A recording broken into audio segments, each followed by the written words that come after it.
গতকাল রাতে আমার কাছে ফোন আসে, আমাদের এই রুকুনপুর বিজিবি ক্যাম্পের এখান দিয়ে প্রায় 17 জনকে ভারত পুশিন করেছে।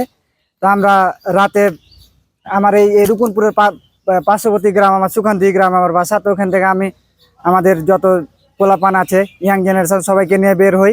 যে 3 জন পলাতক আছে তাদেরকে আমরা রাতে খুঁজি এবং তৎপর ভূমিকা পালন করি যে কিভাবে তাদেরকে বিজিবির হাতে তুলে দেব।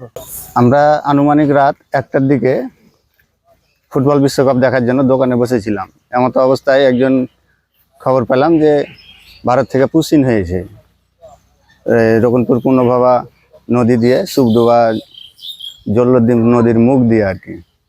এমতো অবস্থায় আমরা কি করলাম, তাৎক্ষণিক করে বিজিবিকে ফোন দিলাম।